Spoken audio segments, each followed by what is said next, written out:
kelompok 5 kelas 12 MIPA 7, saya Yani Oktaviani, absen 33. Saya Rima, absen 23. Saya Sultan, absen 28. Di sini kami akan menjelaskan materi tentang menikmati novel. Selamat menyaksikan. Pengertian novel. Novel adalah karangan prosa panjang mengandung rangkaian cerita kehidupan seseorang dengan orang di sekelilingnya yang menonjolkan watak dan sifat setiap pelaku. Jadi, novel adalah sebuah karangan prosa yang panjang yang berbentuk narasi yang di dalamnya tidak terikat oleh rima, irama, dan kemerduan bunyi. Dan di dalamnya juga terdapat unsur intrinsik dan ekstrisik. Novel juga termasuk prosa fiksi karena merupakan sebuah karya sastra yang bersifat imajinasi atau hayalan penulis, yaitu ceritanya dibuat tidak nyata atau benar-benar ada. Tema adalah pokok-pokok permasalahan yang terdapat di dalam karya sastra novel yang telah dibuat oleh penulis. Contohnya yaitu seperti tema percintaan, persahabatan, dan lain-lain. Contoh tema yang kelompok kami ambil dari novel yang berjudul Surat Kecil untuk Tuhan, karya Agnes dan Vonar yang bertema perjuangan hidup. Latar adalah waktu dan lokasi geografis dalam sebuah narasi, baik non-fiksi maupun fiksi. Sederhananya, latar merupakan suatu kejadian meliputi tempat, waktu, dan suasana. Contohnya seperti di mana cerita itu terjadi dan kapan cerita itu terjadi. Latar terbagi menjadi 3 macam, yaitu latar tempat, latar waktu, dan latar suasana. Latar tempat berhubungan dengan lokasi terjadinya suatu peristiwa yang diceritakan dalam sebuah karya fiksi yang merujuk pada wilayah geografis berupa tempat-tempat dengan nama atau inisial tertentu. Maksudnya adalah di mana peristiwa atau cerita itu terjadi, apakah di sekolah, di rumah, di pasar, dan yang lainnya. Salah satu contoh latar tempat yang kami ambil yaitu dari novel yang berjudul Dikta dan Hukum karya Dia Anfarah, yaitu pada kutipan, "Ini Nadiranya udah nungguin di depan kamar loh." Pada kutipan tersebut kita ketahui bahwa salah satu cerita yang terdapat pada novel Dikta dan Hukum yaitu berlatar tempat di depan kamar. Latar waktu berhubungan dengan masalah kapan terjadinya peristiwa-peristiwa dalam sebuah cerita itu terjadi. Sesuai dengan namanya yakni latar waktu, maka di latar ini menggambarkan waktu di mana peristiwa di dalam cerita tersebut berlangsung. Apakah malam hari, pagi hari, atau sore hari.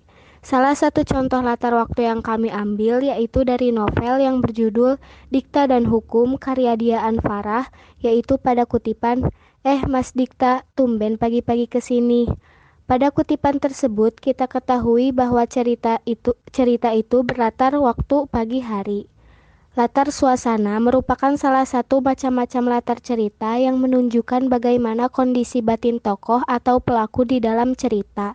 Di latar suasana ini biasanya juga memuat bagaimana situasi dan kondisi lingkungan tokoh tersebut berada. Contoh latar suasana ini adalah seperti menyenangkan, menegangkan, menakutkan, menyedihkan, dan yang lainnya. Salah satu contoh latar suasana yang kami ambil yaitu dari novel yang berjudul Dikta dan Hukum karya Dia Anfarah, yaitu pada kutipan, "Sena takut, nanti saat pergi, Bunda sedih karena nggak sama Sena lagi." Pada kutipan tersebut kita ketahui bahwa kondisi dan situasi yang terjadi yaitu berlatar suasana sedih. Tokoh merupakan seseorang atau pemeran dalam novel. Tokoh terbagi menjadi 2 jenis, yaitu menurut perannya dan menurut pengemban plot atau alur. Menurut perannya, tokoh terbagi menjadi 2, yaitu tokoh utama dan tokoh tambahan. Tokoh utama adalah tokoh yang memiliki peran penting dalam suatu cerita. Biasanya paling banyak diceritakan atau ditonjolkan dalam sebuah cerita. Dengan kata lain, tokoh utama ialah tokoh yang dikisahkan dalam cerita tersebut atau disebut sebagai pusat cerita.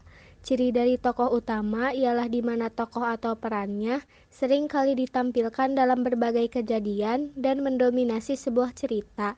Di samping itu, sebagai pusat cerita, maka tokoh utama akan tampil dari awal dimulainya cerita hingga akhir cerita. Tokoh tambahan adalah tokoh yang dimunculkan sekali atau beberapa kali dalam cerita. Maksudnya, kehadirannya tidak sepenting tokoh utama, namun mampu menunjang jalan cerita yang disampaikan dengan pemeran utama agar semakin menarik. Menurut pengemban plot atau alur, tokoh terbagi menjadi 3, yaitu protagonis, antagonis, dan tritagonis. Protagonis merupakan karakter utama dalam sebuah cerita, yang biasa kita kenal dengan tokoh yang memiliki sifat yang baik. Maksudnya, tokoh protagonis seringkali digambarkan memiliki sifat yang rendah hati, tidak sombong, penyabar, dan jujur. Protagonis sangat berperan dalam alur cerita, seringkali digambarkan sebagai karakter yang menghadapi paling banyak konflik dan rintangan. Antagonis merupakan karakter yang melawan atau menentang tujuan utama dari karakter protagonis, yang biasa kita kenal dengan tokoh yang memiliki sifat yang jahat. Tokoh antagonis biasanya menjadi musuh dari tokoh protagonis. Tokoh antagonis disebut juga sebagai tokoh penentang cerita. Kebalikan dari protagonis, tokoh antagonis sering digambarkan dengan seseorang yang memiliki sifat pendendam, pembohong, dan sombong. Tritagonis merupakan tokoh pembantu atau penengah dalam cerita, baik untuk tokoh protagonis atau antagonis. Maksudnya, di saat tokoh protagonis dan antagonis terlibat dalam konflik, tokoh tritagonis akan bertindak sebagai pelerai dari keduanya. Tokoh tritagonis digambarkan sebagai seseorang yang bersifat netral, yang terkadang bisa berpihak kepada tokoh protagonis ataupun antagonis. Penokohan. Penokohan ialah suatu pemberian watak atau karakter kepada tiap-tiap pelaku dalam sebuah cerita. Penokohan terbagi menjadi dua, yaitu analitik dan dramatik. Teknik penokohan analitik atau naratif adalah cara penampilan tokoh secara langsung melalui uraian atau deskripsi penjelasan oleh sang pengarang. Maksudnya, penulis langsung menjelaskan watak atau karakter tokoh pada novel tersebut. Teknik ini juga bisa disebut dengan tersurat, karena penulis langsung menjelaskan watak atau karakter tokoh. Contoh analisis penokohan secara analitik yang kami ambil terdapat pada novel yang berjudul Cita-Cita Langit karya Sherina Salsabila, yaitu pada kutipan, Cherry terkenal dengan kelakuannya yang sangat egois dan selalu ingin menang sendiri. Teknik penokohan dramatik adalah cara penampilan tokoh secara tidak langsung. Maksudnya, pengarang tidak mendeskripsikan secara eksplisit sifat dan serta tingkah laku tokoh. Teknik ini juga bisa disebut dengan tersirat, karena untuk mengetahui watak tokoh, pembaca harus menafsirkan sendiri karakter-karakternya melalui tingkah laku, peristiwa yang terjadi, dan lain sebagainya. Contoh analisis penokohan secara dramatik yang kami ambil terdapat dalam novel Cita-Cita Langit, karya Sherina Salsabila, yaitu pada kutipan, jam istirahat telah datang, Isya mengajakku ke kantin sekolah untuk membeli nasi goreng Pok Narni. Karena hari ini Isya tidak membawa bekal rumah, aku memutuskan untuk menemani Isya makan di kantin.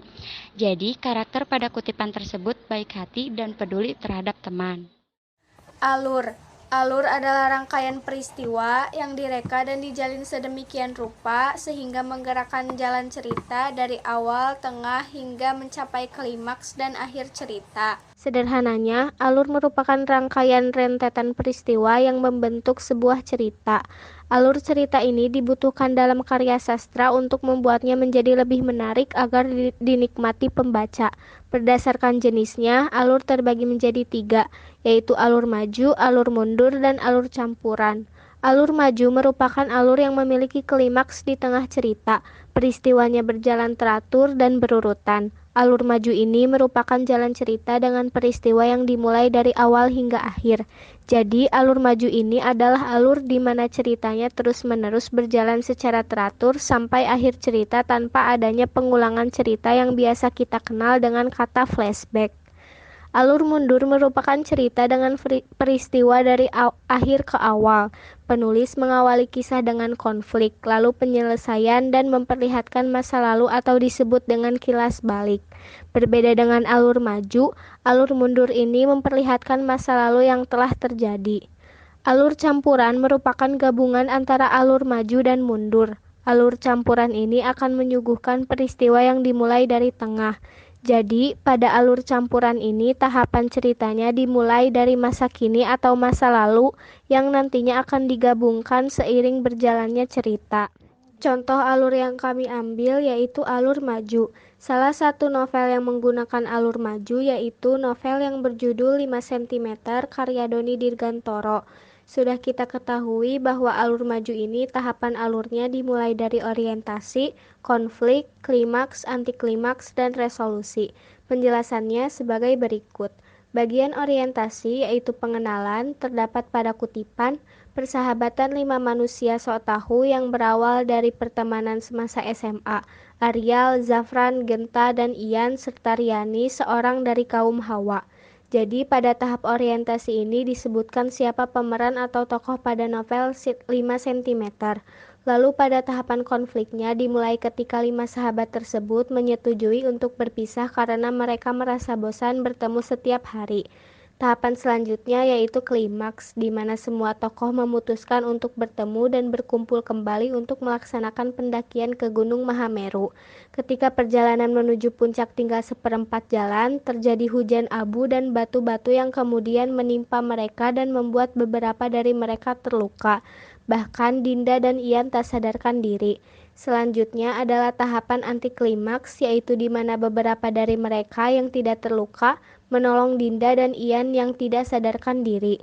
Lalu pada tahap yang terakhir yaitu resolusi, ditandai dengan berhasilnya mereka sampai ke puncak Mahameru. Tahapan alur terdiri dari orientasi, konflik, klimaks, anti klimaks, dan resolusi. Tahapan alur yang pertama yaitu orientasi atau pengenalan, yaitu bagian paling awal dalam struktur penulisan novel. Orientasi menceritakan pengenalan awal suatu novel, baik latar tempat, waktu, sudut pandang, pengenalan para tokoh, hubungan para tokoh, juga awal kejadian yang akan diceritakan dalam novel. Jadi, orientasi atau pengenalan ini adalah tahap paling awal, yaitu tahap di mana pengarang memperkenalkan tokoh, tempat, waktu, dan hubungan tokoh dalam novel tersebut. Tahapan alur yang kedua yaitu konflik. Konflik adalah suatu percecokan ataupun perselisihan yang dialami para tokoh yang disajikan pengarang di dalam alur cerita. Konflik tersebut bertujuan untuk memberikan penjelasan jalan cerita dan amanat yang ingin disampaikan pengarang kepada pembaca. Jadi, pada tahap konflik ini mulai terjadi suatu percecokan dan munculnya sebuah permasalahan yang nantinya terdapat amanat yang ingin disampaikan dari pengarang. Tahapan alur yang ketiga yaitu klimaks. Klimaks adalah bagian akhir dari konflik. Pada bagian ini, tokoh-tokoh akan mendapatkan karma sesuai dengan perbuatannya sepanjang novel. Jadi, pada tahap klimaks ini adalah tahap paling puncak dari suatu permasalahan dalam novel. Tahapan alur yang keempat yaitu anti klimaks. Anti klimaks adalah ketika masalah telah berangsur-angsur dapat diatasi dan kekhawatiran mulai hilang. Pada tahap anti klimaks ini adalah tahap di mana semua permasalahan dapat diatasi dan konflik mulai mereda. Tahapan alur terakhir yaitu resolusi. Resolusi adalah bagian akhir cerita di mana pertanyaan diselesaikan atau dibiarkan menggantung. Jadi, pada tahap ini semua permasalahan telah selesai dan cerita pada novel mencapai bagian akhir cerita.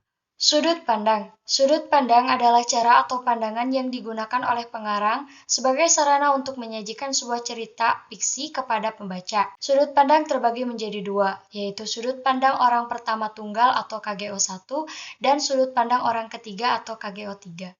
Sudut pandang orang pertama tunggal atau KGO1 yaitu seluruh pikiran, tingkah laku, perasaan, ataupun kejadian yang tokoh utama alami dijelaskan dengan kata ganti aku atau saya. Jadi, sudut pandang ini adalah penulis seolah-olah menceritakan tentang kisahnya. Contoh sudut pandang orang pertama tunggal yang kami ambil yaitu dari novel Pengikat Surga, karya Hisani Bensu pada kutipan, aku ingat bagaimana ayah menceritakan kepada kami tentang yang terjadi sewaktu hijrahnya bersama Rasulullah. Pada kutipan tersebut sudah jelas memakai sudut pandang orang ke-1, karena dalam novel tersebut penulis menceritakan tentang bagaimana penulis diceritakan oleh ayahnya tentang hijrahnya Rasulullah. Sudut pandang orang ketiga atau KGO3 adalah kondisi di mana penulis meletakkan tokoh utama sebagai orang dengan kata ganti orang ketiga, yakni ia atau dia, atau juga dengan nama. Jadi pada sudut pandang kata ganti orang ketiga ini, penulis seolah-olah berada di luar cerita yang mengisahkan cerita tokoh utama kepada pembaca. Contoh sudut pandang orang ketiga yang kami ambil yaitu dari novel Dikta dan Hukum karya Dia Anfarah, yaitu pada kutipan Dikta memijat dahinya frustasi, beberapa kali juga menghembuskan napas untuk menahan emosi. Jadi pada novel tersebut memakai sudut pandang orang ketiga karena penulis mengisahkan tokoh utama kepada pembaca atau tidak menggunakan kata saya dan aku. Amanat. Amanat ialah sebuah pesan yang disampaikan yang terdapat dalam karya sastra dalam sebuah novel. Jadi, melalui amanat, pengarang ingin menyampaikan sebuah pesan kepada pembaca. Pesan yang dimaksud seperti pesan orang tua kepada yang lebih muda atau pesan cinta. Pesan moral dalam cerita yang diinginkan disampaikan pengarang kepada pembaca berupa nilai-nilai luhur yang bisa dijadikan teladan atau dijadikan contoh. Contoh amanat yang kelompok kami ambil yaitu terdapat dalam novel Laskar Pelangi. Tentang pesan Pak Harpan dalam menjalani hidup, yaitu pada kutipan, hiduplah dengan memberi sebanyak-banyaknya, bukan menerima sebanyak-banyaknya, yang kemudian terrefleksi pada kehidupan puluhan mantan siswa Muhammadiyah. Islam melarang kita untuk hidup bermewah-mewah. Juga dalam menjalani hidup ini, usahakan kita untuk selalu memberi kepada yang membutuhkan, jangan malah sebaliknya, kita mengharapkan sesuatu yang tidak mungkin kita dapatkan. Sekian penjelasan dari kami, mohon maaf apabila ada kesalahan. Wassalamualaikum warahmatullahi wabarakatuh.